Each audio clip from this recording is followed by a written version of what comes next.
Welcome back to the Angry Man Podcast with Jason and Greg. So yesterday I did a video in regards to a tweet from Terence Crawford where he hinted there could be a big fight on the horizon in Saudi Arabia. Maybe a deal was being finalized with Turki Alaskikh, and that's a big deal. And as I mentioned before, I have no issues with Terence Crawford chasing the bag. Not too many African Americans get the opportunity to have generational wealth or build generational wealth, and we should chase it at any chance we get, right? So no issue with Terence Crawford in that regards. However, I do want to see Terence Crawford in the absolute best fights we can possibly see him in. And if you're a real fight fan, you want to see that too. And if you think about Israel Madrimov, that's just simply not the case. Now, Israel Madrimov is the guy that's been rumored to be the opponent, the potential opponent for Terence Crawford over in Saudi Arabia. How true that is, we don't know yet, but that's been out there for quite some time. And that's why I'm speaking specifically on Madrimov.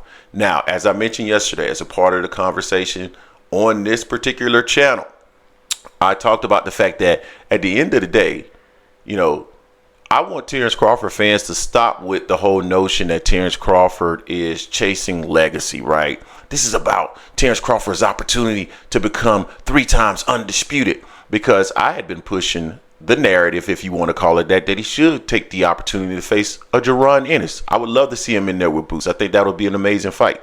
And Boots has shown interest in that fight as well. I'm not going to go down that whole rabbit hole where we're talking about Boots had a chance, this, that, and the third, and all that other stuff. I've already disproved those rumors or those narratives. If you want to understand how I disproved them, go look at another video. I'm not going to go there.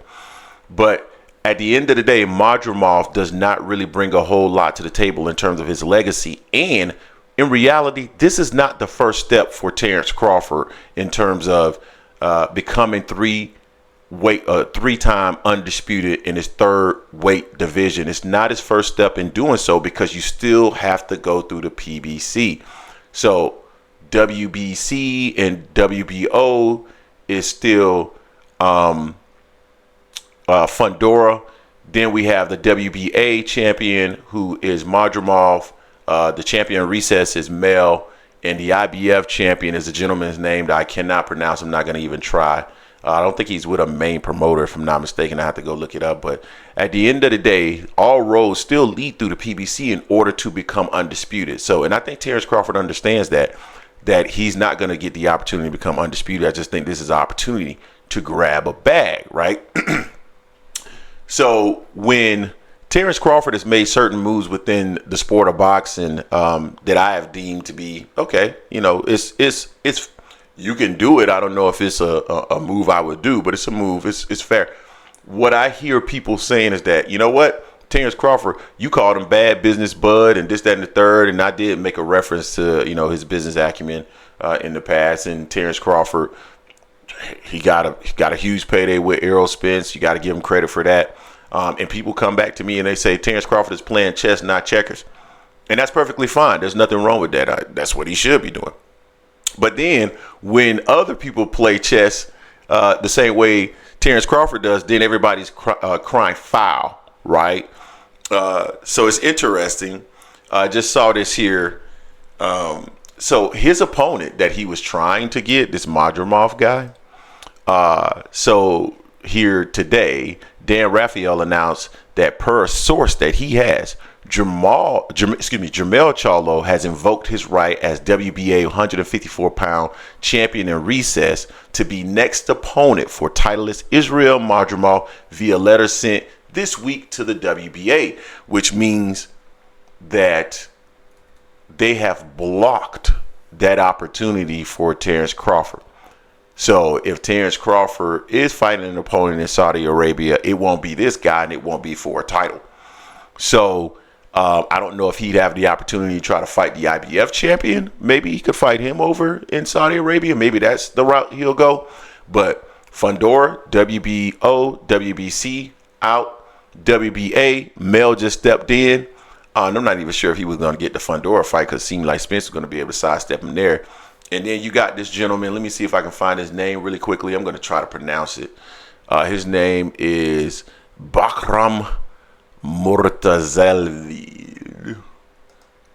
And I'm not exactly sure who he is. Look like he's promoted by maybe main events, maybe. I'm not exactly sure who he is with. For all I know, he could be with PBC. I have no idea. But this may be the opportunity that Terence Crawford is going to have to try to take in order to get a fight over there. But my question to the Terence Crawford fans is, if he does fight over in Saudi Arabia and it's not for a title, I want to understand then, what is your excuse for it not being Jaron Ennis? That's the point that I want to understand at that point in time. If you're not fighting Jaron Ennis, or if you're not fighting for a title at 154, what is your excuse not to be trying to make that fight with Jaron Boots Ennis?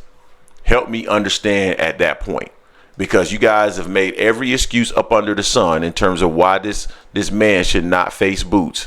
And I don't have a problem with him getting the bag, but what I have a problem with are the logic, the rationale that makes absolutely no sense, the inconsistent arguments. I cannot stand inconsistent arguments, and that is the issue that I've had for quite some time with Terence Crawford fans.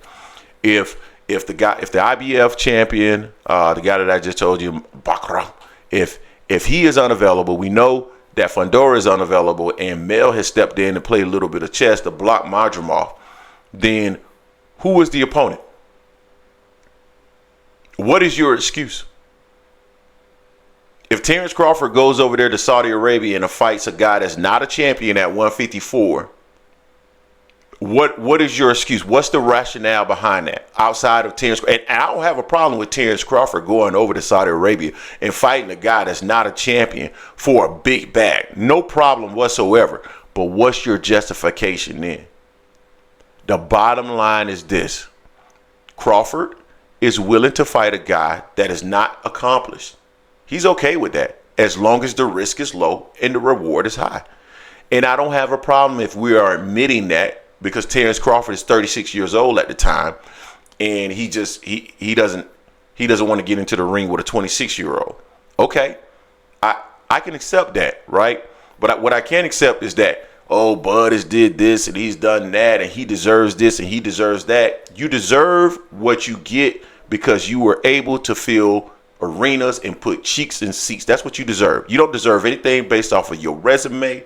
You don't deserve anything based off of your skill level. You only deserve your pay based off of the eyeballs that you put on screens. This isn't corporate America. This isn't your job. This is entertainment, and entertainment is about eyeballs. That's it. Sales. That's it.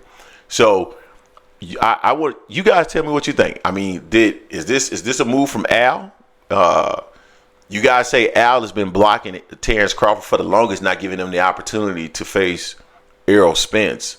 You guys are trying to make up a new narrative with Gervonta Davis in regards to Shakur Stevenson and Al Haymon. So is this Al stepping in and blocking? Is Al playing chess now? And is that fair? I mean, because at the end of the day, it was fair when Terence Crawford was playing chess. So obviously, when Jermell Charlo does it or Al Haymon does it, it must also be fair in your mind, right? Let me know what you think. Don't forget to hate, like, comment, and subscribe. This is the Angry Man Podcast, AM Sports Media, and I am